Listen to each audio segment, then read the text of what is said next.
आयुर्वेदाचे आद्यदैवत श्री धन्वंतरी यांच्या स्तवनाने सुरू करूया. शंखं चक्रं जलौकां तदत अमृतघटं चारुदोर्भिश्चतुर्भिः सूक्ष्मस्वच्छातिरुद्यां शुकपरिविलसन् मौलिमं भोजनेत्रं कालाम्बोदोज्ज्वलाङ्गं कटितटविलसच्चारुपीताम्बराढ्यं वन्दे धन्वन्तरिं निखिलगदवन प्रौढदावाग्निलीलम्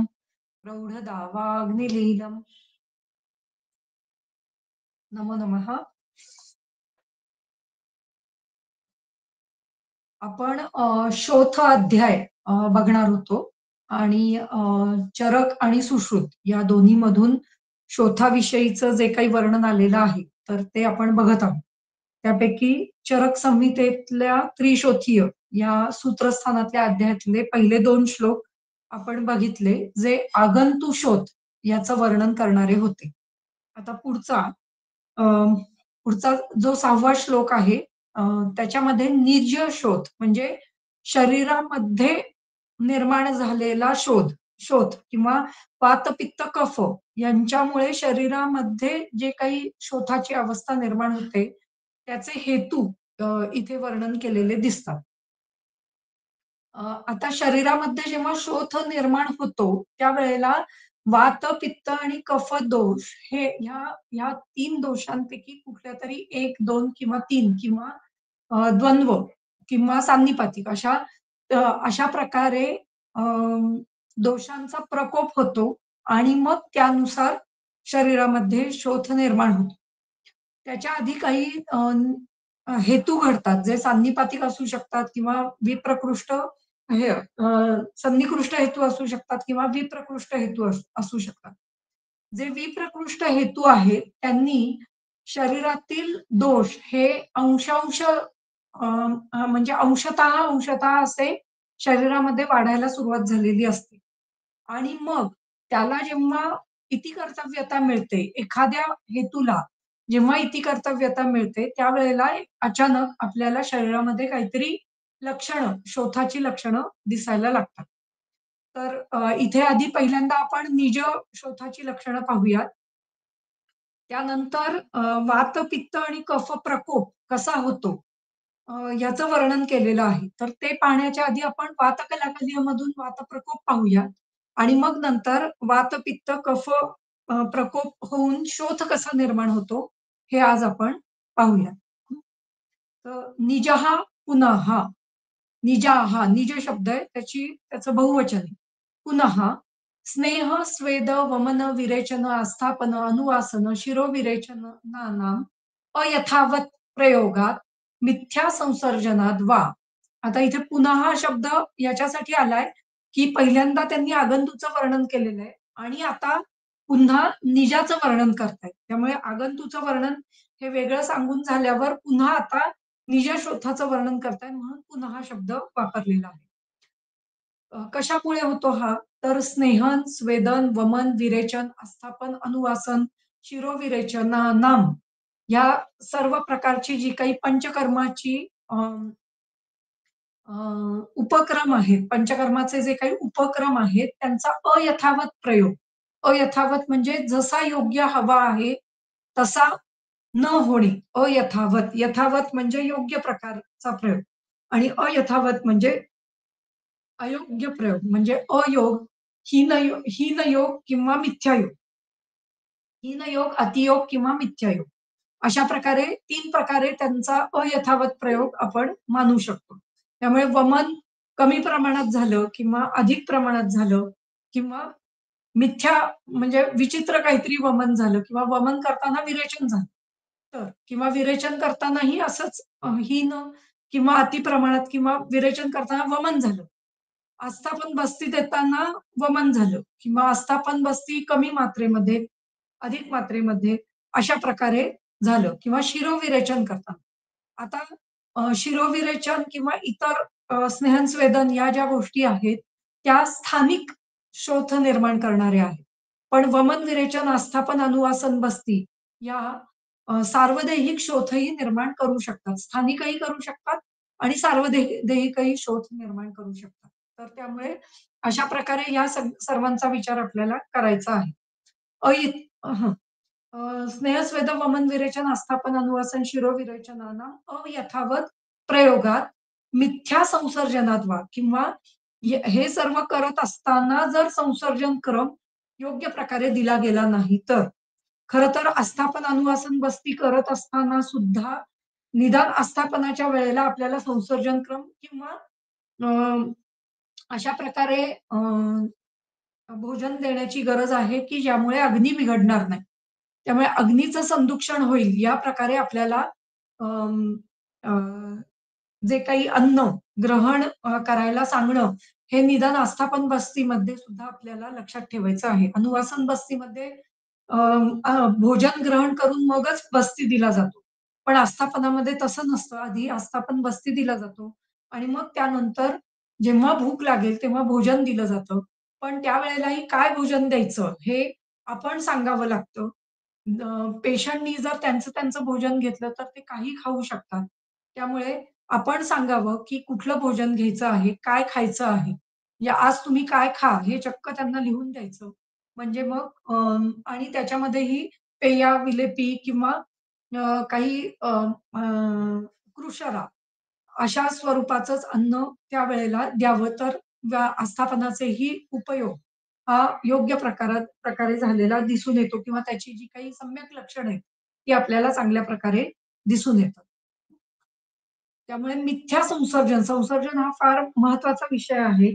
कारण वमन झाल्यानंतरही काही दोष शरीरामध्ये राहिलेले असतात आणि ते संसर्जन क्रमानेच हळू कमी होतात आणि मग त्याच्यानंतर ज्या प्रकारे तृणगोमय इत्यादींच्या द्वारे अग्नी हा हळू पेटतो.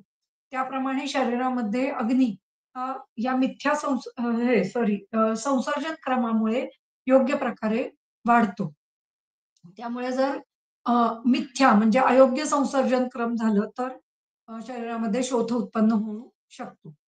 त्यानंतर छर्दी, अलसक, विसूचिका, श्वास, कास, अतिसार, शोष, पांडुरोग, उदर, ज्वर, प्रदर, भगंदर, अर्श, विकार विकार अतिकर्षणैः वा. म्हणजे हे जर सर्व विकार हे दीर्घकाळ राहिले आणि त्याच्यामुळे अतिकृशता निर्माण झाली शरीरामध्ये, तरी सुद्धा शरीरामध्ये शोथ निर्माण होऊ शकतो. हा शोथ साधारणतः सार्वदेहिक असण्याची शक्यता असू शकते. जेव्हा इतक्या मोठ्या प्रमाणात किंवा दीर्घकालीन व्याधी असतात, त्यावेळेला शोथ हा सार्वदेहिक असण्याची शक्यता बहुतांशी असू शकते. पुढे कुष्ठ, कंडू, पीडकादिभिः वा. कुष्ठ, कुष्ठरोग निर्माण झाला आणि तो जर सार्वदेहिक असेल, तर सार्वदेहिक शोथाची लक्षणं निर्माण होतात. जर तो स्थानिक असेल, तरी स्थानिक शोथ हा कुष्ठामध्ये काही वेळेला असतो, काही वेळेला नसतो. पण बहुतांशी हा जो इथे शोथाचं जे वर्णन केलेलं आहे, ते सार्वदेहिक शोथासाठी केलेलं दिसून येतं. त्यानंतर कंडू पीडकादिभिः. कंडू आपल्याला माहिती आहे शीत-पित्त वगैरे जर उठलं, तर सर्वांग शोथ किंवा त्या भागामध्ये शोथ निर्माण होऊ शकतो. तर हे कंडू पीडक आहे, त्याप्रमाणे आपण लक्षात घ्यायचं आहे किंवा इतर काही काही इथे आगंतुचा विचार नाही करायचा पण आगंतु काही कीटक वगैरे चावलं, तर त्याचं वर्णन मागच्या आगंतुच्या ह्याच्यात आलेलंच आहे. पण जर त्रिदोषांनी जर कंडू पीडका झालेल्या असतील, तर त्याच्यानी निर्माण होणारा शोथ इथे वर्णन केलेलं आहे. त्यानंतर छर्दी, क्षवथू, उद्गार, शुक्र, वात, मूत्र, पुरीश, वेगधारणैः वा. तर अशा प्रकारच्या वेगधारणांमुळे शरीरामध्ये शोथ निर्माण होण्याची शक्यता असते. क्षवथू म्हणजे अं, जे काही थुंकीचे वेग येतात किंवा शिंकांचे वेग येतात, त्याला क्षवथू असं म्हटलं जातं. शिंका. तर शिंका जर बाहेर पडत नसेल किंवा कमी प्रमाणात येत असेल किंवा ती जर दाबून टाकली, तर शोथ निर्माण होऊ शकतो. बाकी उद्गार म्हणजे ढेकर येणे. अ, अ, शुक्र, वात, मूत्र, पुरीश हे सर्व जे काही स्त्राव आहेत शरीरामधून जाणारे, ते बाहेर व्यवस्थित न पडणे, याच्यामुळेही शोथ निर्माण होऊ शकतो. कर्म, रोग, उपवास, अध्व कर्षितस्य. कर्मादि अतिकर्षितस्य तु साहस सहसा अतिपूर्वादि सेवनं शोथ हेतुः हं, कर्मरो कर्मरोग उपवास अध्व कर्षितस्य त्यापैकी कर्म म्हणजे कर्म कर्मादि अतिकर्षितस्य म्हणजे कर्म इत्यादी केल्यामुळे अतिकर्षित म्हणजे अधिक प्रमाणात काम केल्यामुळे अतिशय कृशता निर्माण झाली आणि त्याच्यावर तुम्ही जर सहसा अतिगुरुवादी सेवनम अनेक वेळेला असं होतं की खूप काही काळ खूप आपल्याला म्हणजे काम असू शकतं किंवा एखाद्या पेशंटला दीर्घकाळ काही तो पेशंट व्यस्त असेल एखाद्या कर्मामध्ये आणि त्याच्यामुळे तो कृश झालेला असेल आणि मग नंतर असं होतं, की घरातले सर्वजण म्हणायला लागतात, की किती कृश झालेला आहे आणि मग अशा वेळेला काही गुरु अन्नाचं सेवन जर केलं गेलं, मग त्याच्यामध्ये दूध पिणं असेल किंवा पनीर इत्यादी पदार्थ किंवा दुधाचे पदार्थ वेगवेगळ्या प्रकारचे असं खाणं असेल किंवा अंडी किंवा मांसरस यांचं जर सेवन केलं गेलं, तर अशा ह्यांनी अचानक शोथ निर्माण होण्याची शक्यता असते. म्हणजे हे किती सूक्ष्म विचार इथे केलेला आहे हे आपल्याला दिसून येतं. कर्म, रोग, उपवास, अध्व असे 4 प्रकार दिलेले आहेत. कर्मानी कर्षित झालेला आहे किंवा रोग दीर्घकालीन रोगांनी कर्षित झालेला आहे किंवा उपवास इत्यादी दीर्घकाळ केल्यामुळे कर्षित झालेला आहे किंवा अध्व खूप जास्त प्रमाणात चालणं म्हणजे साहस इत्यादी केल्यामुळे कर्षित झालेला आहे. अनेक जण काही जण काही परिक्रमांना जातात किंवा अ, काही वारींना जाऊन येतात. तर अशा वेळेला आपल्याला आणि त्याच्यामुळे काही शोथ निर्माण झालेले आहे का? म्हणजे या सर्व गोष्टींचा आपल्याला हेतू म्हणून लक्षात घेणं फार महत्वाचं आहे. त्यामुळे म्हणजे आधी काय हेतू सेवन केले गेलेले आहेत आणि त्याच्यामुळे शरीरामध्ये कुठल्या प्रकारचे दोष वाढलेले आहेत, हे सर्व आपल्याला लक्षात घेऊन मगच त्याच्यावर चिकित्सा करायची आहे. त्यामुळे कर्म कर्षित, रोग कर्षित, उपवास कर्षित, अध्व कर्षित. अध्व म्हणजे चालणे. खूप प्रमाणात चालत गेल्यामुळे निर्माण झालेलं आहे.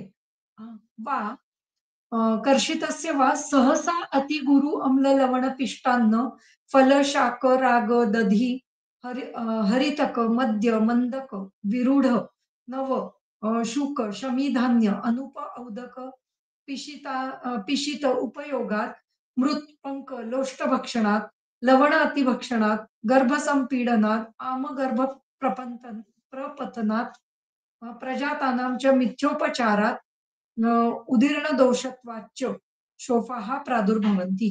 म्हणजे अ, इथे याचं जे अन्वय आहे तो इथपासून घ्यायचा आहे, की कर्मकर्षित, रोगकर्षित, उपवासकर्षित किंवा अध्वकर्षित यांना सहसा गुरु, अम्ल, लवण, पिष्टान्न म्हणजे पिठूळ पदार्थ. मग त्याच्यामध्ये अगदी गव्हापासून ते मैदा, बेसन किंवा ज्वारी, बाजरी इत्यादी सगळ्या प्रकारचे पिष्टान्न इथे आपल्याला लक्षात घ्यायचं आहे.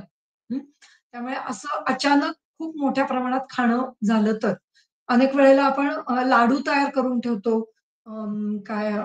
पिष्टांचे, वेगवेगळ्या पिठांचे आणि ते जर जास्त प्रमाणात खाल्ले गेले, तरी सुद्धा ते शरीराला घातक ठरू शकतात. अनेक वेळा असं वाटतं काय काय एवढूसा लाडू खाल्ल्याने काय होईल? पण तसं नसतं. त्याच्यामध्ये जाणारा जो ऐवज आहे पिठांचा, तो आपल्याला लक्षात घेणं गरजेचं आहे. पिष्टान्न, त्याच्यानंतर फलं, शाकं, वेगवेगळे शाकं म्हणजे वेगवेगळ्या प्रकारच्या भाज्या. हं. त्यानंतर राग हे एक राग हे 2 प्रकारे घेतलं जातं. एक तर व्यंजन म्हणून पण घेतलं जातं किंवा राग हे एखादं मद्य या स्वरूपातही घेतलं जातं. तर इथे बहुधा तरी ते व्यंजन म्हणजे कुठली भाज्या वेगवेगळ्या प्रकारच्या असंच घ्यायचं आहे किंवा शाकराग असं आपण म्हणू शकतो, की शाकापासून तयार झालेली वेगवेगळी व्यंजन. हं. त्यानंतर दही, हरितक अ, हरितक म्हणजे हरितक वर्ग म्हणजे आलं, लसूण किंवा अ, अ, वेगवेगळ्या प्रकारचे मसाले त्याच्यामध्ये मिरे अ, किंवा लवंग इत्यादी सर्वांचा वापर याच्यामध्ये किंवा अ, धने यांचाही वापर या हरितक वर्गामध्ये केला जातो. त्यानंतर मद्य,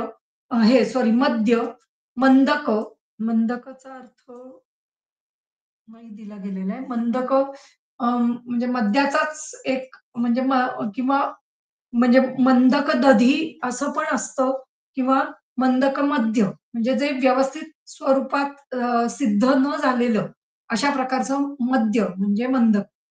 त्यानंतर विरूढ म्हणजे विरूढ धान्य म्हणजे रूढ झालेली धान्य. रूढ म्हणजे ज्याला कोंब आलेलं आहे असं धान्य. मग आपण बरेच वेळेला रुग्ण हे अ, अनेक धान्यांना कोंब आणून मग खाल्ले जातात. म्हणजे स्प्राउट्स वेगवेगळ्या प्रकारचे. तर तेही खाणं, हेही शोथ निर्माण करणारं आहे. नव शुक शमी धान्य. नवीन अ, आलेलं शुकधान्य किंवा शमी धान्य. शुकधान्य म्हणजे जे एकदल धान्य आहे त्याला सगळ्यांना शुकधान्य असं म्हणतात आणि द्विदल धान्य आहे त्याला शमी धान्य असं म्हटलं जातं. शुकधान्य, शमी धान्य. अनुप, औदक, पिशित. अनुप म्हणजे जे अ, पाण्याच्या जवळ असणारं ठिकाण. अ, याच्या याच्यामध्ये निर्माण झालेले जे काही प्राणी संग्रह आहेत, तो सर्व म्हणजे अनुप आणि औदक म्हणजे पाण्यातच उगवणारे, पाण्यातच राहणारे असे ते औदक. असं पिशीत जर घेतलं, तर म्हणजे पाण्याच्या जवळपास सतत जाणारे म्हणजे कासव इत्यादी. असं आपण औदक अन्न म्हणू किंवा सील मासा. हे हे अनुप आहे आणि औदक म्हणजे पाण्यातच राहणारे म्हणजे मासे किंवा हां, वेगवेगळ्या प्रकारचे मासे किंवा स्टारफिश वगैरे जे फक्त पाण्यातच राहतात. अशांचं मांस. अ, अनुप, औदक, पिशीत उपयोगात त्यांचा सतत उपयोग केला गेला तर. त्यानंतर मृत, पंक, लोष्ट भक्षणात म्हणजे मृत भक्षण, पंक भक्षण, लोष्ट भक्षण. मृत भक्षण म्हणजे माती खाणं. नंतर पंक भक्षण म्हणजे चिखल, चिखल खाणं किंवा लोष्ट म्हणजे अ, एखादं काय काष्ट, काष्ट जे चावून खाता येण्यासारखं आहे, असं भक्षण केलं तर. हं. त्यानंतर लवण अतिभक्षणात जर लवण अधिक प्रमाणात खाल्लं गेलं तर किंवा गर्भ संपीडनात गर्भावर पीडा निर्माण झाली तर गर्भावर गर्भधारणा झालेली आहे आणि गर्भिणीच्या उदरावर काही दाब पडला गेला तर तर किंवा गर्भिणीच्या शरीरामुळेही जर आतमध्ये गर्भावर दाब पडला गेला तरी सुद्धा गर्भिणीच्या शरीरावर शोथ निर्माण झालेला आपल्याला दिसून येतो. अनेक वेळेला अनेक गर्भिणींमध्ये शोथ हे लक्षण दिसतच असतं. त्यानंतर आमगर्भ प्रपतनात प्रपतनात आमगर्भ निर्माण झालाय आणि तो पडला आहे. तर अशा वेळेलाही म्हणजे मिसकॅरेज झालेलं असेल तर शोथ दिसून येतो. प्रजातानांच्या मिथ्या उपचारात प्रसूता झालेली आहे आणि त्याच्यानंतर मिथ्या उपचार दिले गेलेले आहेत. चुकीचे आहार-विहार दिला गेलेला आहे. तर अशा वेळेला शोथ निर्माण होतो. प्रसूता झाल्यानंतर खूप अधिक प्रमाणात किंवा लांब असं गाडीवर फिरायला जाणं किंवा अ, प्रसूता झाल्यानंतर काहीतरी चुकीच्या अन्नाचं सेवन करणं. प्रसूतीला नेहमी गरम उष्ण पदार्थ आणि हलके पदार्थ असे पदार्थ पाहिजे. योग्य पोळी, भाजी, भात, आमटी असं सर्व पाहिजे. पण आजकाल ते न देता जर आपण जर अं, अ, काय हॉस्पिटलमधलं अन्न मागवलं तर ते चुकीच्या पद्धतीचं मिळतं. ज्याच्यामध्ये इडली, डोसा, उत्तप्पा, ढोकळा किंवा इतर अनेक पदार्थ त्याच्यामध्ये आलेले दिसून येतात. त्यामुळे अशा प्रकारचा आहार हा शरीरावर शोथ उत्पन्न करणारा असू शकतो. त्यामुळे हे पण लक्षण आहे का? किंवा हे पण हेतू सगळे आहेत का? या सर्वाचा विचार आपल्याला करायला पाहिजे शोथाची चिकित्सा करत असताना.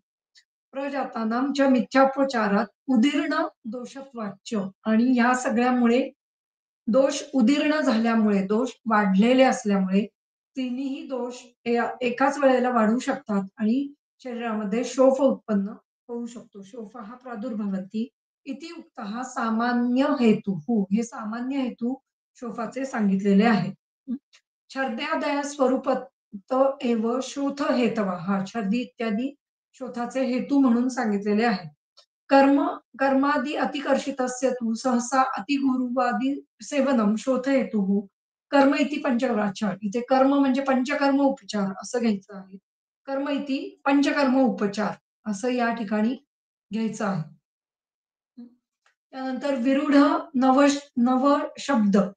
अ, हा शुकशमी धान्य विशेषण. विरूढ शुकशमी धान्य किंवा नव शुकशमी धान्य. त्यामुळे शुक आणि शमी दोन्ही धान्याला अं, धान्य हे काही जण फर्मेंट करायला ठेवू शकतात किंवा फर्मेंट म्हणण्यापेक्षा ते भिजवत ठेवून नंतर त्याला अंकुरित होईपर्यंत ते ठेवलं जातं अनेक वेळेला आणि मग ते खाल्लं जातं. तर ते चुकीचं आहे. प्रजातानामिती अचिर प्रसूतानाम. प्रजातानाम म्हणजे ज्यांना गर्भपतन झालेलं आहे आणि अचिर प्रसूत. अ, गर्भपतनात किंवा अचिर प्रसूत म्हणजे अं, चिर या शब्दाचा खरं तर अर्थ असा आहे, की न चिरा अचिरा म्हणजे अ, अ, एकतर दीर्घकाळ हं, ओके. अचिरप्रसूतानाम या शब्दाचा इथे अर्थ असा घ्यायचा आहे, की प्रसूती नुकतीच झालेली आहे त्यांना. न चिर अचिर म्हणजे जे दीर्घकाळ नाहीये, ज्यांची प्रसूती आत्ता नुकतीच झालेली आहे आणि मिथ्योपचार सेवन केलेलं आहे. म्हणूनच मी जे उदाहरण दिलं ते योग्य आहे इथे, की हॉस्पिटलमध्ये जे काही अन्न दिलं जातं त्याच्यावर लक्ष ठेवणं गरजेचं आहे आणि तिथे आपणच त्यांना सांगणं गरजेचं आहे, की आम्ही हे अन्न घेऊ शकत नाही. तर कदाचित डाएटमध्ये फरक पुढे येऊ शकेल. पण आत्ताचे जे डायटिशियन आहेत, ते अशा प्रकारचंच अन्न, कुठलंही अन्न खा, असं ते मानतात आणि तेच अन्न दिलं जातं. तर हे चुकीची गोष्ट आहे. तर अशा प्रकारे शोथ निर्माण होण्याची शक्यता त्या त्या स्त्रीमध्ये असू शकते. हे सगळे सामान्य हेतू आहेत. पुढे आता याच्या पुढे वात, पित्त, कफ, सान्निपातिक अशा प्रकारे शोथाचं वर्णन केलेलं दिसून येतं. तर पहिली लाईन आपण वाचूया आणि मग वातप्रकोप म्हणजे काय हे आपण पाहून घेऊया. अयं तु अत्र विशेषः शीत, वृक्ष, लघु, विशद, श्रम, उपवास, अतिकर्षण, क्षपणादिभिः वायुः प्रकुपिताः त्वग्मांसशोणितादीनि अभिभूयं शोफं जनयति. इथे वाताची काही हेतू दिलेले आहेत आणि ते गुणस्वरूप हेतू दिलेले आहेत.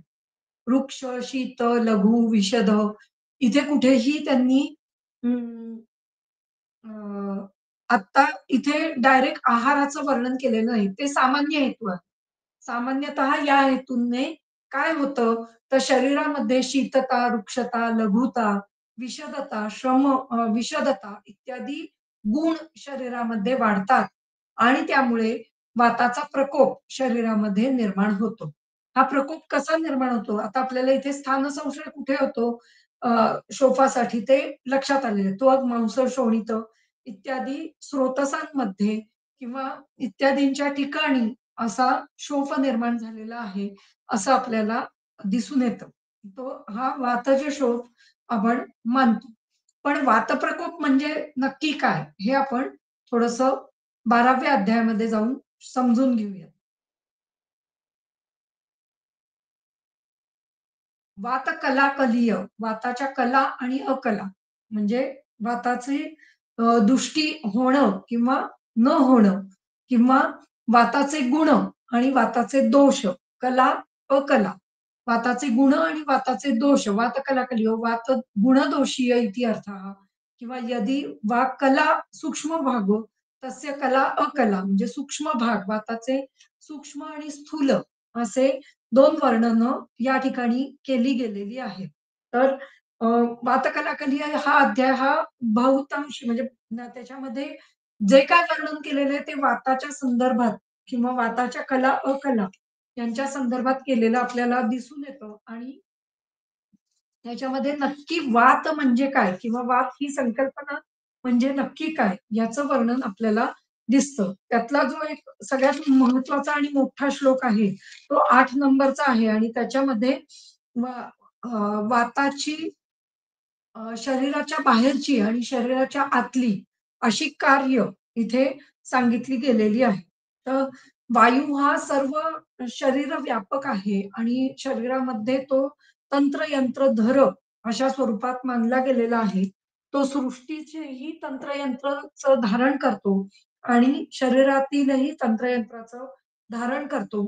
तो जेव्हा प्राकृत असतो तेव्हा काय लक्षणं निर्माण होतात आणि विकृत असतो तेव्हा काय लक्षणं निर्माण होतात, याचं वर्णन 8व्या श्लोकामध्ये केलेलं आहे. मुळात म्हणजे हा अध्याय जो आहे तो कशामुळे तयार झाला किंवा अ, या अध्यायाचं वैशिष्ट्य काय आहे? तर ते या पहिल्या अ, जे काही प्रश्न विचारले गेले त्याच्यातून आपल्याला कळून येतं. चरकातील बरेचसे अध्याय हे अशा पद्धतीने लिहिले गेलेले आहेत, की ज्याच्यामध्ये शिष्य हा गुरुला काहीतरी प्रश्न विचारतो आणि त्याच्यातून उत्पन्न झालेलं जे काही उत्तर आहे, त्याच्यातून पुढे मग अ, हे अ, तो पूर्ण अध्याय तयार झालेला दिसून येतो. तर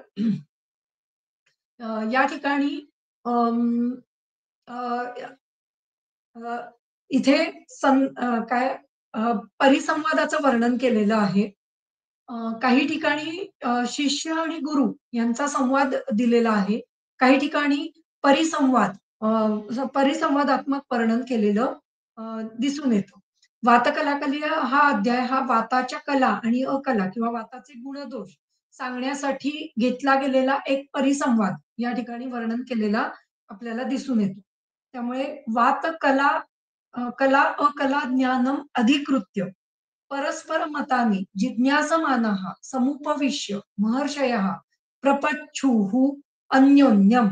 तर वाताच्या कला आणि अकला याचं ज्ञान घेण्यासाठी आणि तोच अधिकार आहे असं मानून अधिकृत्य परस्पर मतानी एकमेकांची मतं जिज्ञासमाना म्हणजे जाणण्याची इच्छा असलेले असे महर्षयः जे काही महर्षी आहेत किंवा वेगवेगळे महर्षी एकत्र आले, समुपविश्य म्हणजे ते एकत्र आले आणि प्रपच्छु अन्योन्यम त्यांनी एकमेकांना विचारलं.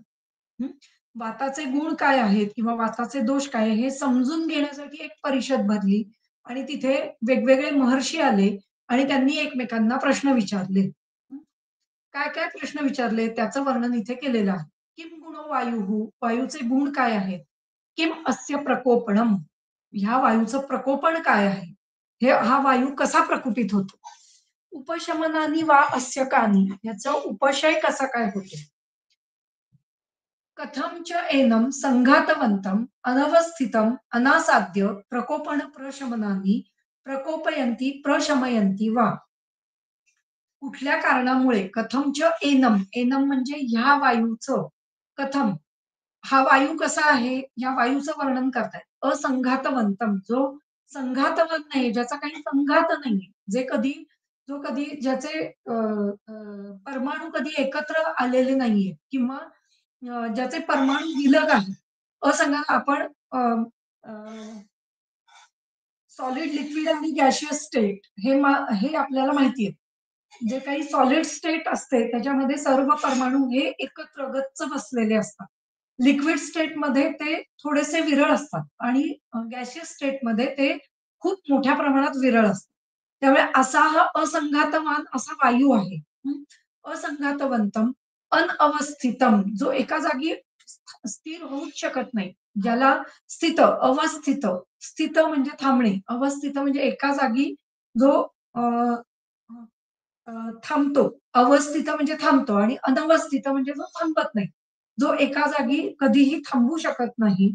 अनासाध्य, जो अनासाध्य आहे म्हणजे जो ज्याला पकडणं अशक्य आहे. आपण आपल्या आजूबाजूला वायू आहे, पण आपण त्याला हाताने पकडू शकत नाही.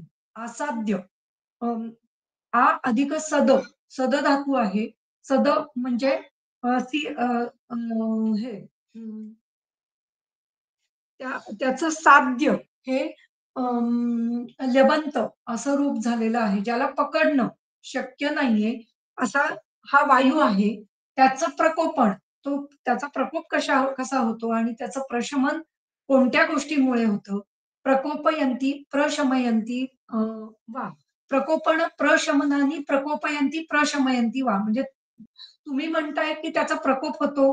म्हणजे प्रकोप होण्यासाठी कुठलं तरी द्रव्य, कुठलं तरी गुण यांची आवश्यकता आहे आणि त्यांचा प्रशमन होण्यासाठी सुद्धा कुठलं तरी द्रव्य किंवा कुठली तरी गुण यांची आवश्यकता आहे. असे हे प्रकोपण प्रशमनानी असे जे काही द्रव्य गुण आहेत, ते ह्या अनासाध्य अशा वायूचं प्रकोपण आणि प्रशमन कसं काय करतात? की ज्याला कोणी पकडूच शकत नाही, त्याला ही द्रव्य कशी काय पकडून त्याचं प्रकोपण किंवा त्याचा प्रशम कसा करू शकतात? हं. कानिच अस्य कुपिता अकुपितस्य शरीर अशरीरस्य शरीरेषु चरतः कर्माणि बहिः शरीरेभ्यो वा आणि या अं, वायूची कानीच अस्य, अस्य इथे अस्य, इथे एनम हे सगळे वायूसाठी वापरलेले सर्वनाम आहेत. हं. एनम म्हणजे ह्या असंघातवंत अशा वायूचं आणि अस्य अ, ए एतदच सर्वनाम आहे. इथे पण एतत् सर्वनाम आहे. हे एतत् एनम हे एततचं एतत्चं द्वितीयेचं प्रथमेचं रूप आहे आणि अस्य हे षष्ठीचं रूप आहे. हं. त्यामुळे अशा या वायूचे जो कसा आहे कुपित, अकुपित, शरीरचर किंवा अशरीरचर म्हणजे शरीराच्या बाहेर संचारण करणारा, शरीराच्या आतील संचारण करणारा, शरीरामध्ये कुपित झालेला आणि शरीरामध्ये अकुपित असलेल्या वायूचं शरीरामध्ये संचरण करत असतानाचं क अ, अ, शरीर चरतः कर्माणि बहिः शरीरेभ्यः म्हणजे शरीरामध्ये संचार करत असतानाची काय कामं आहेत आणि शरीराच्या बाहेर संचार करत असतानाची काय कामं आहेत. आणि ह्या शेवटच्या ओळीसाठी म्हणजे कानीच अस्य कुपिता कुपितस्य या ओळीसाठी म्हणून 8वा मोठा श्लोक लिहिला गेलेला आहे. ज्याच्यामध्ये शरीराच्या बाहेर संचार करणारा वायू, जो शरीराच्या बाहेर संचार करणारा प्रकुपित वायू, शरीराच्या बाहेर संचार करणारा अप्रकुपित वायू, शरीराच्या आतमध्ये संचार करणारा प्रकुपित वायू आणि शरीराच्या आतमध्ये संचार करणारा अप्रकुपित वायू, या सर्वाचं वर्णन हे त्याच्यामध्ये आलेलं आपल्याला दिसून येतं. तर ते आपण इथे पाहणार नाही आहोत, कारण आपण प्रकोप म्हणजे काय एवढंच फक्त या ठिकाणी समजून घेऊया. वायू हा तंत्रयंत्रधर आहे. तो सर्व सृष्टीचा धाता आहे. त्यामुळे तो काही चांगली कर्म करतो, काही वाईट कृत्य करतो. यातली 1-2 उदाहरणं फक्त पाहू, की तो जसा शरीराचं धारण करतो, तसं मनाचंही धारण करतो. त्यामुळे नियंता प्रणेताच्या मनसा असं म्हटलेलं आहे. आणि वायूस तंत्रयंत्रधरा, शरीराचं धारण करणारा असं म्हटलेलं आहे. पण हेच जर तो जर कुपित झाला, तर बलवर्ण, सुख, आयुष्य या सगळ्यांचा उपघात करणारा आहे. आणि याच्याच उलट तो जेव्हा शरीराच्या बाहेरचा वायू आहे, तो सृष्टीचं धारण कसं करतो, तर धरणी धारण करतो. म्हणजे धरणीला पकडून ठेवतो. जे काही आपण आजकाल गुरुत्वाकर्षणाचा फोर्स किंवा हे अशा प्रकारचं वर्णन जे पाहतो, ते म्हणजे वायूच आहे. त्या ठिकाणी वायू हाच त्या धरणीला अ, अ, आपल्या स्वतःच्या फोर्समुळे धारण करून ठेवणारा आहे किंवा ग्रह, तारे यांचं जे काही फिरणं आहे, ते सुद्धा या वायूमुळेच आहे. हं. त्याचप्रमाणे जर हा वायू जर प्रकुपित झाला, शरीर बाह्य वायू जर प्रकुपित झाला, तर अ, तो अनेक सृष्टीमध्ये अनेक दृष्टी निर्माण करतो. जसं की अ, अ, भूमेः कंपनम, आकंपनम म्हणजे अ, अ, भूकंप निर्माण करणं किंवा अ, त्सुनामी सारखे अ, अ, अ, म्हणजे हे काय समुद्रामध्ये लाटा निर्माण करणं, सुनामी निर्माण करणं किंवा नद्या इकडून तिकडे वेगळ्या दिशेने वाहून नेणं किंवा अ, अगदी झाडं पाडणं, या सगळ्या गोष्टी या सृष्टीबाहेरच्या प्रकुपित वायूमुळे निर्माण होतात. तशाच गोष्टी शरीरामध्ये झालेल्या आपल्याला दिसून येतात. त्या सर्वाचं वर्णन या शेवटच्या 8व्या श्लोकामध्ये केलेलं आपल्याला दिसून येतं.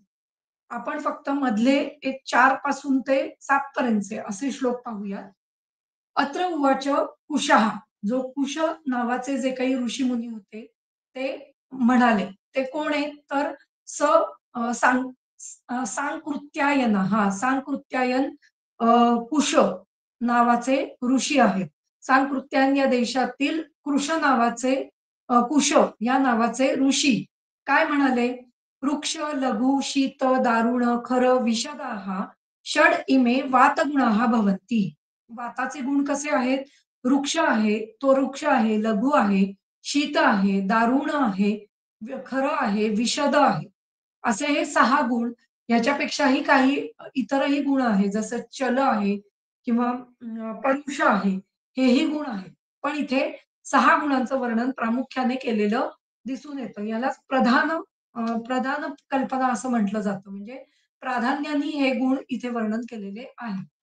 वृक्षादयो भाव प्रधाना हां, हे बघा. इथे प्रधान कल्पना म्हणजे प्राधान्याने वाताचे गुण काय आहेत? तर हे 6 आहेत. तेन वृक्षत्वादयो गुणा मंतव्या. त्यांना वृक्षादी गुण म्हटलं जातं. दारुणत्वम, चलत्वम, चलत्वात. दारुणत्व म्हणजे चलत्व किंवा चलत्वात असं म्हटलेलं आहे. एवं दीर्घ जीवितो जीवितियोक्तम चलत्वम उक्तम भवति. यदि वा दारुणत्वम शोषणत्वात काठिन्यम करोति. हं, हं. म्हणजे या ठिकाणी दारुण म्हणजे चलत्व किंवा हे चलत्व हा गुण घेतलेला आहे. दीर्घजीवितयुक्त अध्यायामध्ये चलत्वाचं वर्णन वेगळं केलेलं आहे. त्यामुळे त्यांनी तिथे दारुणत्व म्हणजे शोषणत्व असं किंवा काठिण्य करणं असंच घेतलेलं आहे. खरं तर दारुण या शब्दाचा अर्थ कठीणता उत्पन्न करणं हाच अर्थ आपण लक्षात घ्यायचा आहे. हं. त्यानंतर तच्छ्रुत्वा वाक्यम कुमारशिला भरद्वाज उवाच. त्या कुश या अं, आचार्यांचं वाक्य ऐकल्यावर कुमारशिला भरद्वाज असं म्हणतात, "एवं एतत् यथा भगवानाः" ज्याप्रमाणे आचार्य कुश म्हणाले त्याचप्रमाणे "एत एव वातगुणाः भवन्ति" हेच वाताचे गुण आहेत. "स तु एवं गुणैः, एवं द्रव्यैः, एवं प्रभावैः, एवं कर्मभिः अभ्यस्यमानैः वायुः प्रकोपम आपद्यन्ते."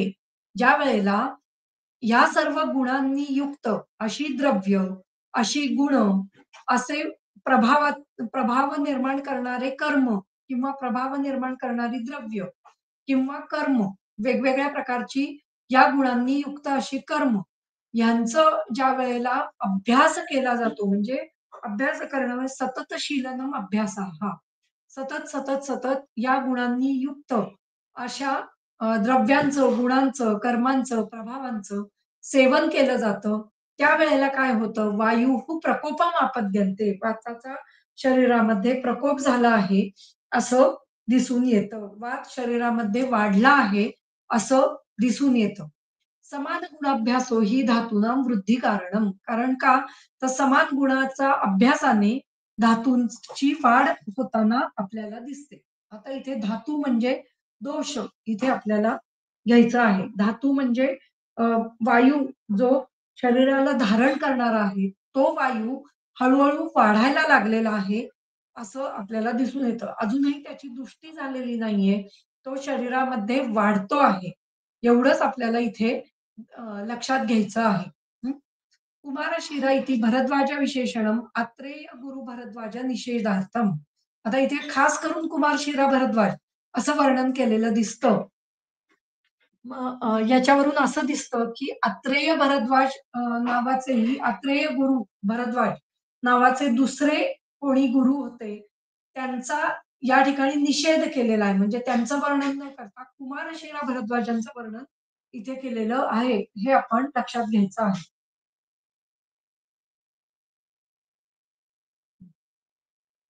एवं प्रभावैहि प्रभाव म्हणत असताना प्रभावात रौक्षादिकारकैहि धावन जागरणादिभिः प्रभाव अभिधानम च कर्मणां निर्गुणत्वात्.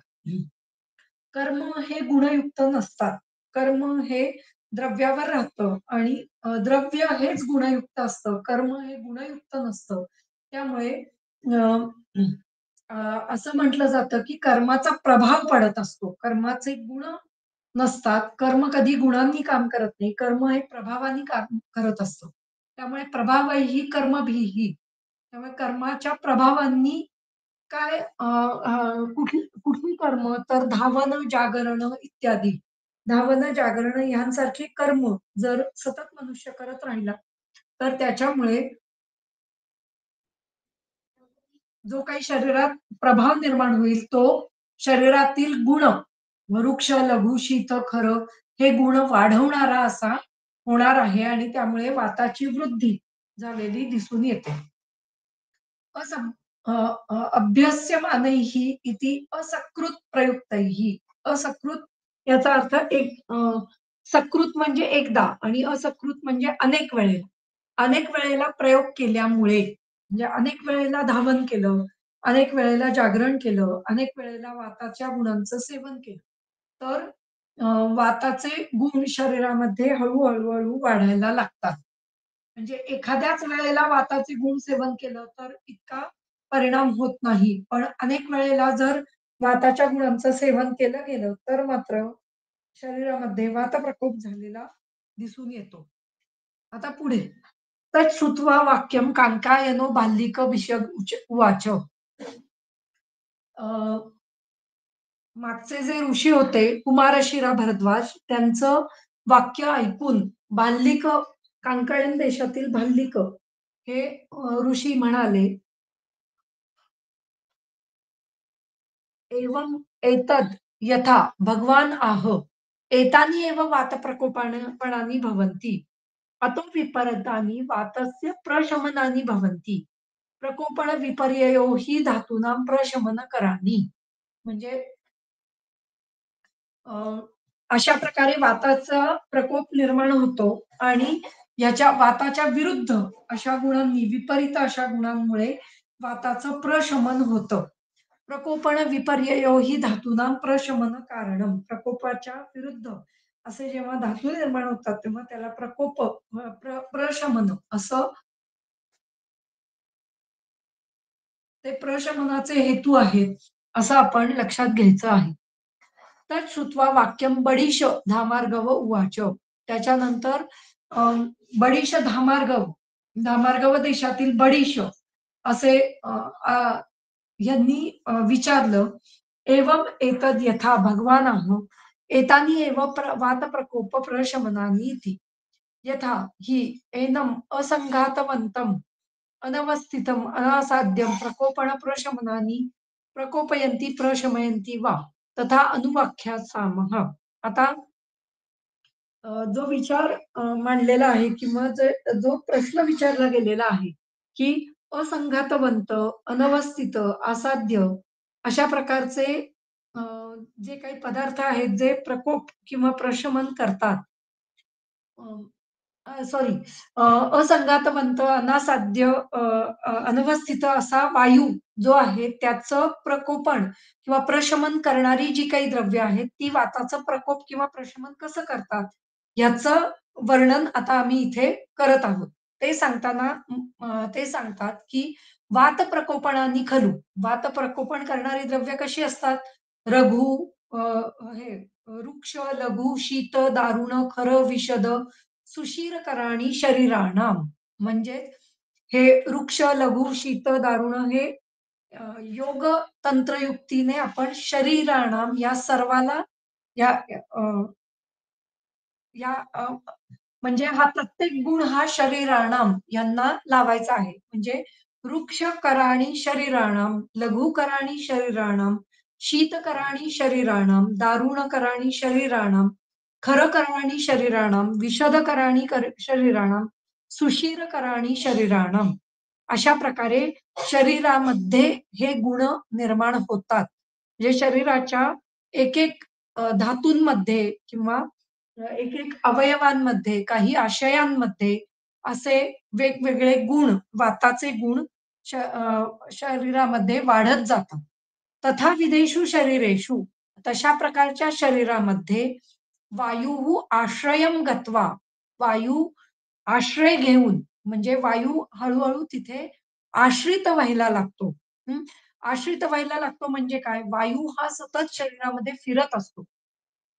वात, पित्त, कफ दोष, धातू हेही काही प्रमाणामध्ये शरीरामध्ये फिरत असतात किंवा धातूंचे जे काही पंचभौतिक घटक आहेत, ते शरीरामध्ये सतत फिरत, फिरत, फिरत, फिरत असतात आणि अशा या शरीरामध्ये ज्यावेळेला अ, एखाद्या ठिकाणचं स्रोतस हे वृक्ष झालंय, लघु झालंय, शीत झालंय, दारुण झालंय, खरं झालंय, विषद झालंय. हे कशामुळे होतं? तर निज दोषांमुळे हे होतं. शरीरामध्ये जे काही दोष असतात, ते शरीरामध्ये सतत फिरत असतात. त्यांचे एक-एक अंश हे ह्या स्रोतसांमध्ये त्यांचे एक-एक गुणांनी युक्त असे अंश हे त्या शरीरामध्ये जाऊन बसतात आणि शरीराला रुक्ष, लघु, शीत, दारुण, विषद, सुषिर असं करतात. अशा शरीरामध्ये म्हणजे स्रोतच जेव्हा अशा प्रकारे वृक्ष, दारुण, विषद झालेली असतात. अशा शरीरामध्ये जेव्हा वायूचा आश्रय होतो, म्हणजे वायूचे एक-एक अंश हे पुन्हा त्या ठिकाणी वाढायला लागतात. अ, वायुः आश्रयं गत्वा त्या ठिकाणी जाऊन आप्यायमानः त्या ठिकाणी त्यांची वृद्धी व्हायला लागते. आप्यायमान अं, अं, आप धातू आहे आणि त्याला प्रयोजक लावून त्याला आन-मान हा प्रत्यय लावलेला आहे. आपनोती, चिनोती म्हणजे अ, आ म्हणजे मिळवणे किंवा वाढवणे असा अर्थ होतो आणि आप्यायमान याचा अर्थ वाढवत जाणारा म्हणजे एक-एक अंशाने वात वाढत जातोय. अशा वेळेला त्या स्रोतसांमध्ये किंवा त्या ठिकाणी श शरीरामध्ये वाताचा प्रकोप होतो. म्हणजे काय होतं तर अ, ज्याप्रमाणे एखादी आपण जर नळी घेतली किंवा ज्याप्रमाणे अ, एखादा पाईपलाईन घेतली, ती पाईपलाईन ही ती पाईपलाईन जोपर्यंत नवीन असते, तोपर्यंत तोपर्यंत त्याच्यातून पाणी किंवा इतर जे काही पदार्थ आहेत ते सुखरूप असे व्हायला लागतात. हळू-हळू काही कालांतराने त्या पाईपलाईनमध्ये काही रुक्षता, खरता, लघुता, दारुणता, विषदता, सुशीरता अशी निर्माण व्हायला सुरुवात होते आणि हे व्हायला लागल्यानंतर त्या ठिकाणी जे काही वाहून येणारे पदार्थ आहेत, मग कुठे कचरा असेल किंवा कुठे काही कागद असेल किंवा कुठे कापड असेल, असे जे पदार्थ आहेत, ते तिथे जाऊन त्या ठिकाणी त्या खड्ड्यांमध्ये त्या वृक्ष, लघु, शीत, दारुण या गुणांमुळे जे काही खड्डे निर्माण झालेले असतात, त्या म्हणजे पहिल्यांदा स्मूथ असलेली एखादी पाईपलाईन ही हळू या वृक्ष, लघु गुणांमुळे त्यांच्यामध्ये भेगा पडायला लागतात किंवा त्यांच्यामध्ये खड्डे पडायला लागतात आणि या ठिकाणी हे सर्व गोष्टी ह्या हळू साचायला लागतात. त्याचप्रमाणे शरीरामध्ये अशा वृक्ष, लघु, शीत, दारुण इत्यादींनी शरीरातील स्रोतसांमध्ये अ, भेगा पडणं, खड्डे पडणं अशा गोष्टी व्हायला लागतात आणि जो स्मूथनेस आहे स्रोतसांचा तो कमी व्हायला लागतो आणि अशा ठिकाणी हा वायू तिथे आश्रय घेऊन त्याचे एक अणू तिथे वाढवत जातो. आप्यायमानः प्रकोपम आपद्यते आणि त्या ठिकाणी प्रकोप निर्माण होतो. ह्यालाच वाताचा प्रकोप असं म्हटलं जातं. वाताचा प्रकोप होतो म्हणजे नक्की काय होतं? हे या वातकलीय अध्यायामध्ये आपल्याला कळतं. हं. अशा प्रकारे वाताचा प्रकोप इथे झालेला आपल्याला दिसून येतो. आता ज्या वेळेला आपण याच्या विरुद्ध गुणाचे पदार्थ सेवन करू, जसं स्निग्ध, गुरू, उष्ण, श्लक्ष श्लक्ष्ण, मृदू, पिच्छील, घन या गुणांनी युक्त असे पदार्थ ज्यावेळेला सेवन केले जातात, त्यावेळेला हळू तथाविदेषु शरीरेषु वायुः असज्जमानः अशा वेळेला वात हा त्या ठिकाणी असज्जमान, सज्ज न सज्जमानः असज्जमानः. सज्ज म्हणजे सज्ज होणं आपण म्हणतो किंवा तिथे थांबणं किंवा अडकून राहणं असं जे म्हणतो त्याला असज्जमान असं म्हटलं जातं. त्यामुळे अशा प्रकारच्या जेव्हा शरीर हे स्निग्ध आहे, गुरू आहे, उष्ण आहे, श्लक्ष्ण आहे, मृदू, पिच्छिल, घन आहे.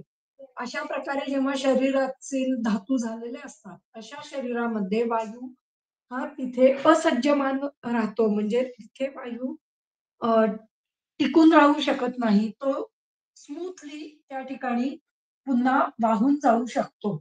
असज्जमानः चरन् प्रशांतीम आपद्यते आणि मग अशा वेळेला तो शरीरामध्ये शांतता उत्पन्न करतो. म्हणजेच ज्यावेळेला आपण आता हे पाहिलं, की अ, एखादी पाईपलाईन बिघडलेली आहे आणि त्याच्यामध्ये हे सर्व गोष्टी अडकलेल्या आहेत. आता काही काळांनी काय होतं, की आपण अ, अ, पाईपलाईन दुरुस्त करणारा एखादा मनुष्य बोलवतो आणि मग तो ते सर्व जे काही अडकलेल्या गोष्टी आहेत ते बाहेर काढून अं, त्या पाईपलाईनच्या बाहेर काढायला मदत करतो. आणि ज्या ठिकाणी ती पाईपलाईन खराब झालेली आहे, ती पाईपलाईन पुन्हा एकदा तिथे मुलामा देऊन ती व्यवस्थित करून घेतो. त्याप्रमाणे स्निग्ध, गुरू, श्लक्ष्ण, मृदू, पिच्छिल इत्यादी प्रकारच्या आहार-विहारामुळे काय होतं, तर शरीरामध्ये अ, तशा प्रकारच्या शरीरामध्ये वायू एका ठिकाणी थांबत नाही. असज्जमान होतो आणि चरण पुढे चालत राहतो, पुढे जातो आणि त्यामुळे त्या ठिकाणी त्याचा प्रकोप होऊ शकत नाही. अशा प्रकारे त्या ठिकाणी वाताचा प्रकोप कसा होतो आणि वाताचा प्रशमन कसा होतो, हे आपण इथे पाहिलेलं आहे. हीच सगळी संप्राप्ती ही शोथ या अध्यायात घडते, असं आपल्याला दिसून येतं. जसं की अं,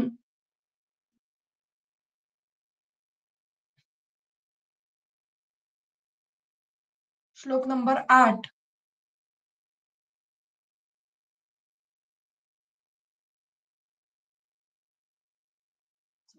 त्रिशोथी अध्याय.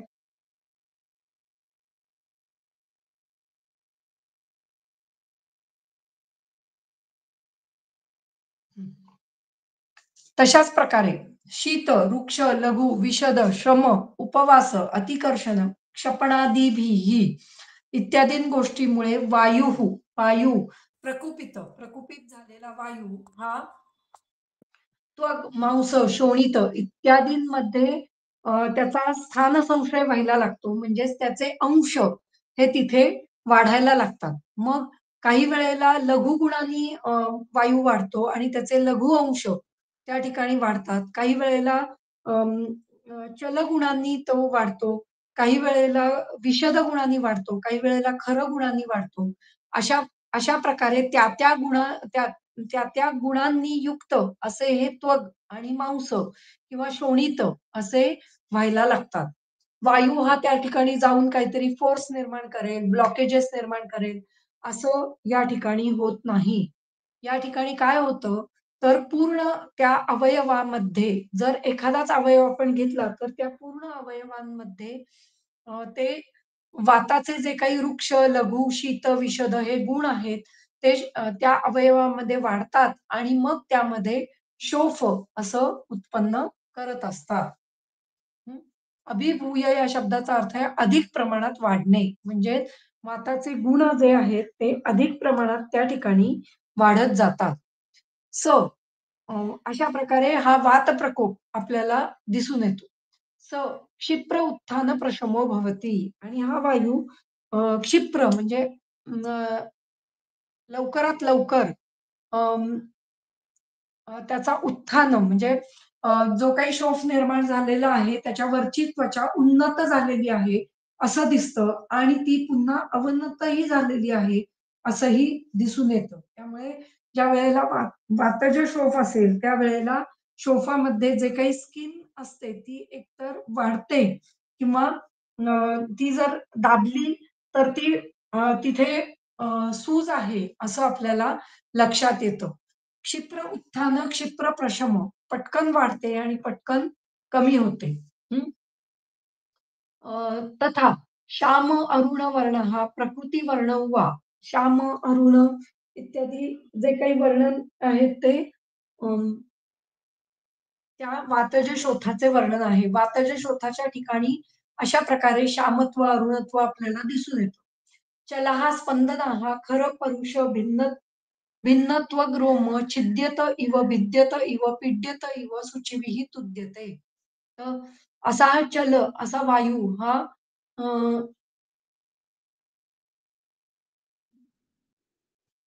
शरीरामध्ये स्पंदन निर्माण करतो. त्यानंतर खरं-परुष भिन्न त्वग, त्वचा किंवा रोम यांच्यामध्ये खरता, परुषता, भिन्नता किंवा भिन्नत्व असं निर्माण करतो. काही ठिकाणी त्या ठिकाणी छेदन असंही दिसून येतं. म्हणजे अ, अ, अ, प्रच्छेदन असंही कर्म वाताचं दिसून येतं किंवा भेदन अशा प्रकारेही वाताचं कर्म दिसून येतं किंवा पीडा निर्माण करतो. पीड्यत इव शुचिभिः सूचिकाप्रमाणे तिथे पीडा निर्माण होतात असंही आपल्याला दिसून येतं. अशा प्रकारे शुचिभिः तुद्यते. शुचिभिः म्हणजे एखाद्या सुयांनी टोचल्यासारखी लक्षणं त्या ठिकाणी दिसून दिसून येतात. किंवा पिपीलिकाभिः इव संस्पृश अ, संसृप्यते. म्हणजे पिपीलिका म्हणजे मुंग्या या शरीरावर चढलेल्या आहेत आणि त्या शरीरावर सर्वत्र फिरत आहेत. अशा प्रकारचं लक्षण दिसून येतं. किंवा सर्षपकल्क अवलिप्त इव चिमचिमा येते किंवा सर्षपकल्क कल्क जर अंगाला लावला तर कसा चिमचिमायन निर्माण होईल.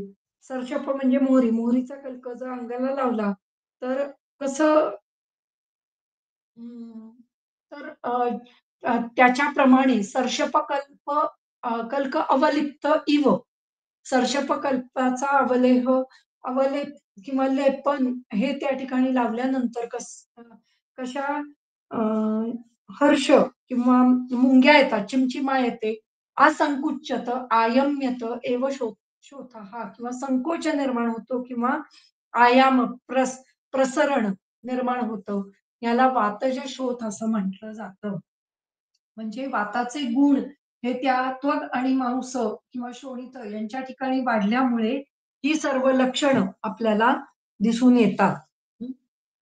जसं वाताचं आहे तसंच पित्त आणि कफाचं असं आपल्याला लक्षात घ्यायचं आहे. उष्ण, तीक्ष्ण, कटू, क्षार, आम्ल, लवण, अजीर्ण भोजनैही अशा प्रकारच्या भोजनामुळे पटकन प्रकुपित होतं. त्वग मांस शोणितानि अभिभूयं शोथं जनयति. पुन्हा त्वग मांस शोणित अं, इत्यादींच्या ठिकाणी वाढून शोथ निर्माण करतो. सक्षिप्र उत्थान प्रशमो भवती हा सुद्धा वाताप्रमाणेच त्याचं पटकन उत्थान आणि पटकन प्रशम झालेला दिसून येतो. कृष्ण पीत नील ताम्र अवभास उष्णो मृदू कपिल ताम्र रोम उष्यते दूयते धूप्यते उष्मायते स्विद्यते क्लिद्यते न च स्पर्शम उष्णं सुषूयत इति शोथः. अशाच प्रकारे त्या पित्ताच्या ठिकाणची उष्णता वाढल्यामुळे आणि अं, त्या पित्ताच्यामुळे कृष्ण, पीत, नील, ताम्र, अवभास असं भासमान अशी त्वचा निर्माण होते. म्हणजे ज्या ठिकाणी पित्तज शोथ असेल त्या ठिकाणी कृष्ण, पीत, नील किंवा ताम्र अशा प्रकारची लक्षणं दिसून येतात. हं. किंवा उष्णता त्या ठिकाणी जास्त लागते.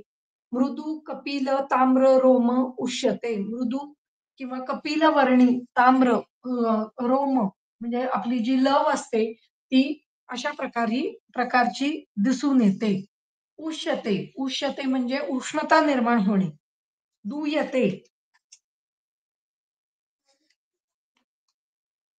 उष्मायते इति बहिः परैः अपि उष्णत्वेन उपलभ्यते. बाहेरच्या पेक्षा पर असा उष्मा शरीरामध्ये दिसून येतो. म्हणजे बाहेरच्या वातावरणामध्ये उष्मा नसतो, पण शरीरामध्ये मात्र त्या ठिकाणी उष्मा झालेला दिसून येतो. हं. स्विद्यते इति स्वेदनावान भवति न सूयते इति न सहते, न सुषूयते इति न सहते. अशा प्रकारे अ, उष्यते म्हणजे उष्मा दिसतो. अ, उष्मा येते म्हणजे पण उष्मा असाच अर्थ घ्यायचा आहे. दूयते म्हणजे काहीतरी टोचल्याप्रमाणे किंवा दाह झाल्याप्रमाणे वेदना दिसतात. अ, धूप्यते म्हणजे धूपन किंवा अ, एखाद्या गरम पदार्थावर जर पाणी टाकलं तर कसं वाटेल?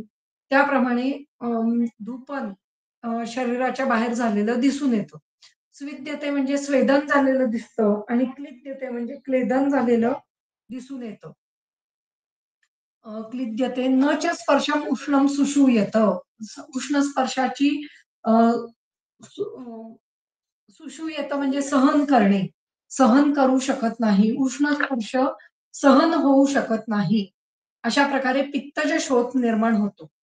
त्याचप्रमाणे कफज शोथ, की गुरु, मधुर, शीत, स्निग्ध, अति दिवा अति स्वप्न म्हणजे दिवास्वाप घेणं. अ, अव्यायाम आदिभिः व्यायाम न करणं. या ठिकाणी श्लेष्मा प्रकुपितः त्वग्मांस शोणितादीनी अभिभूय शोथम जनयती.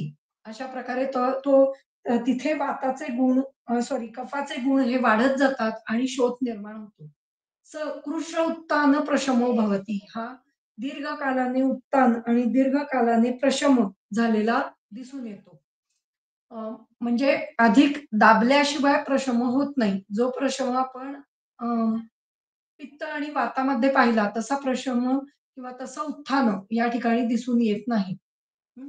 त्यामुळे इथे क्षिप्र सॉरी इथे सकृष्ण तिथे क्षिप्र आहे आणि इथे कृष्ण आहे. कृष्ण म्हणजे दीर्घकालाने किंवा कठीणतेने आपल्याला उत्थान किंवा प्रकोप किंवा प्रशम असं दिसून येतं.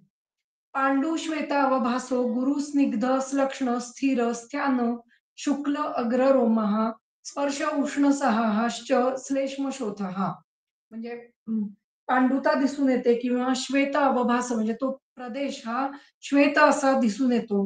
गुरु स्निग्ध स्लक्ष्ण स्थिर स्थ्यान अशा प्रकारची लक्षणं दिसून येतात, की त्या ठिकाणी म्हणजे ज्या ठिकाणी शोथ निर्माण झालेला आहे, तो भाग गुरु आहे, स्निग्ध आहे, सलक्ष्ण आहे, स्थिर आहे, स्त्यान आहे.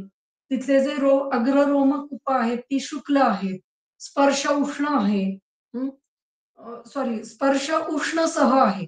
म्हणजे उष्ण सहन करण्याची ताकद त्या स्पर्शामध्ये आहे. अशा प्रकारे श्लेष्म शोथ दिसून येतो. अशा प्रकारे आपण वात, पित्त आणि कफ असे 3 प्रकारचे शोथ इथे पाहिले. त्यानंतर यथास्व कारण आकृती संसर्गात विदोषजाः त्रयाः शोथाः आणि आपापल्या स्वतःच्या कारणांनी आणि स्वतःच्या आकृतीने म्हणजे स्वतःच्या कारणांनी म्हणजे स्वतःच्या हेतूंनी जेव्हा वात, पित्त, कफ यांचा एकत्रित प्रकोप होतो. हं, त्यावेळेला त्याला संसर्ग असं म्हणतात. जेव्हा 2 दोष असतात तेव्हा संसर्ग आणि जेव्हा 3 दोष असतात तेव्हा सान्निपात असं म्हटलं जातं. पण तिथे स्वतःचे यथास्व कारण आकृती, स्वतःचे हेतू, स्वतःची आकृती असं पाहिजे. त्यावेळेला याला स्वतंत्र दोष प्रकोप असं म्हटलं जातं. पुढच्या वेळेला आपण स्वतंत्र आणि परतंत्र दोष प्रकोप म्हणजे काय हे घेऊयात. स्वतंत्र दोष प्रकोप म्हणजे इथे स्वतःच्या कारणांनी आणि स्वतःच्या कारणांनी दोष वाढलेला आहे आणि स्वतःच्या आकृतीने म्हणजे स्वतःची लक्षणं तिथे दिसून येत आहेत. मग जर ती द्वंद्वज असतील म्हणजे 2 असतील, तर त्याला संसर्ग असं म्हटलं जातं आणि जेव्हा ती 3 असतील, तेव्हा त्याला संनिपात असं म्हटलं जातं. हं. यथास्व कारण आकृती संनिपातात सान्निपातिक एक. एवं सप्तविधो भेदः अशा प्रकारे 7 प्रकारचे भेद इथे शोथाचे सांगितले गेलेले आहेत. प्रकृतीभिः ताभिः ताभिः विद्यमानो विविध, त्रिविध, चतुर्विध, सप्तविध, अष्टविध शोथ उपलभ्यते. प्रकृतीच्या द्वारे जर पाहिलं गेलं तर भेद वेगवेगळे असू शकतात. 2 प्रकारचा भेद, त्रिविध भेद, चतुर्विध भेद, सप्तविध भेद अशा प्रकारे सप्तविध, अष्टविध अशा प्रकारे वेगवेगळे शोथाचे भेद म्हणजे द्विविध निज आगंतु भेदानी 2च. त्रिविध वात-पित्त कफ भेदानी 3च किंवा वात-पित्त कफ आणि सान्निपातिक भेदानी 4च किंवा सप्तविध जे आता इथे वर्णन केलेलं आहे सप्तविध आणि अष्टविध म्हणजे हे 7 आणि 8वा आगंतुक. अशा प्रकारे इथे वेगवेगळे भेद हे भेदता ही भेदात अन्यथा भिन्नती या न्यायाने भेदन करणारा व्यक्ती हा वेगवेगळ्या व्याधींचे भेद हे वेगवेगळ्या प्रकारे लावू शकतो, असं वर्णन शारीर हे विमान स्थानाच्या 6व्या अध्यायामध्ये केलेलं आहे. पुनश्च एक एव उत्सेद सामान्यात या सर्वांमध्ये सामान्य काय आहे? समानता काय आहे? तर उत्सेद निर्माण होणं.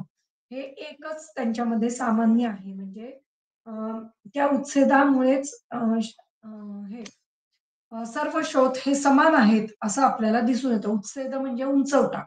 तर सर्व शोथांमध्ये उंचवटा असणं हा एकच लक्षण समान आहे, हे दिसून येतं.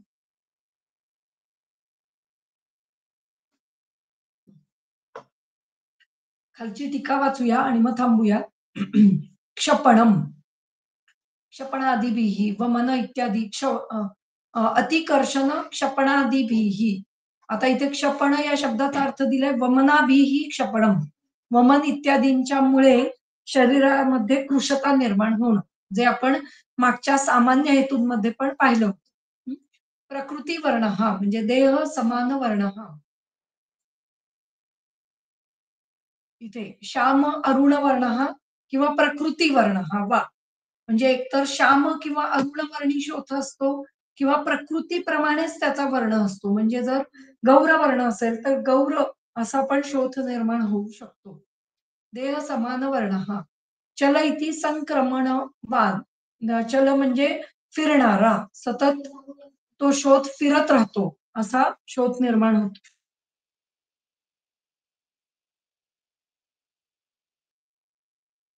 चल. चल हा स्पंदन हा स्पंदन निर्माण करणारा खरं परुष भिन्न असा. त्यामुळे चल म्हणजे संक्रमणवाद म्हणजे म्हणजे आता एका जागेवर निर्माण होईल, नंतर पुढच्या जागेवर निर्माण होईल, नंतर त्याच्या पुढच्या जागेवर निर्माण होईल. अशा प्रकारे तो शोथ हा फिरत राहतो. याला चल असं म्हटलेलं आहे. स्पंदन हा इति कंपन हा कंपन निर्माण करणारा. उष्यते इति पार्श्वस्थेन एव अग्निना दह्यते. उष्यत म्हणजे पार्श्व ठिकाणी राहणाऱ्या अग्नीला अग्नीचं अ, अग्नीद्वारे दहन होणं म्हणजे उष्य होणं असा अर्थ घेतलेला आहे. म्हणजे शरीरातील आतील अग्नी पार्श्वस्थित जो अग्नी आहे तिथे दाह निर्माण होतो. धूप्यते इथं धूम इव उद्गमती म्हणजे अ, धूपन केल्याप्रमाणे अं, काय लक्षणं निर्माण होतात. उष्मायते इति बहिः परैः अपि उष्णत्वेन उपलभ्यते. उष्मायते म्हणजे बाहेर बाहेर अ, अ, हे बहिः परैः अपि उष्णत्वेन उपलभ्यते म्हणजे बाहेरील काही उष्ण अशा पदार्थांनी पदार्थांनी शरीरामध्ये उष्मा निर्माण होतो. बहिः परैः अपि उष्णत्वेन उपलभ्यते म्हणजे अ, बाहेरील काही पदार्थांनी शरीरामध्ये उष्मा निर्माण होतो आणि किंवा बाहेरील पदार्थांप्रमाणे शरीरामध्ये उष्मा दिसून येतो. हं. स्विद्यते इति स्वेदनावान भवति म्हणजे स्वेद निर्माण होतो. क्लिद्यते इति क्लेद निर्माण होतो. हं. अ, न सुषूयते इति न सहते सहन होऊ शकत नाही. स्पर्शनम न न स्पर्शनम च न सहते स्पर्श सहन होत नाही. उष्णम च न सहते उष्णता सहन होत नाही. स कृश उत्थान प्रशम इति चिर उत्थान प्रशम. कृश म्हणजे चिराने किंवा दीर्घकालाने उत्थान किंवा प्रशम होतो. प्रकृतीभिः कारणैः प्रकृती म्हणजे कारणैः. प्रकृतीभिः ताभी विद्यमानो म्हणजे त्या कारणांनी प्रकुपित असा तो शोथ निर्माण होतो. उत्सेद इति उन्नतत्वम. उन्नतत्व निर्माण होतं. तर अशा प्रकारे इथे वातज, पित्तज, कफज, द्वंद्वज आणि सांधिपातिक अशा शोथाचं वर्णन आपण या ठिकाणी पाहिलेलं आहे. हा शोथ हा शरीरामध्ये कुठल्यातरी एका भागात झाला तर त्याला एकदेशीय शोथ असं म्हणतात. जर सर्व ठिकाणी झाला तर त्याला सर्वांग शोथ असं म्हटलं जातं किंवा शरीराच्या अभ्यंतर भागामध्ये झाला, तरी तो एक प्रकारचा शोथ असतो आणि जर बाह्य भागामध्ये झाला, तरी तो त्याला शोथ, बहिःशोथ असं वर्णन आपण करू शकतो. अशा प्रकारे वेगवेगळ्या प्रकारे शोथाचे भेद आपण आता पुढे पाहणार आहोत. पुढे त्याची लक्षणं सांगून शरीरामध्ये वेगवेगळ्या ठिकाणचे शोथ आपण ज्याचा विचारही करू शकत नाही, की हे व्याधी शोथ म्हणून सांगितलेले आहेत, असं वर्णन पुढच्या काही श्लोकांमध्ये आलेलं आपल्याला दिसून येतं. तर ते आपण पुढच्या वेळेला पाहूयात. त्रिशोथी अध्यायानंतर आपण सुश्रुतातील शोथ अध्याय घेणार आहोत आणि मग पुढे आपण शोथ हा विषय कंटिन्यू करणार आहोत.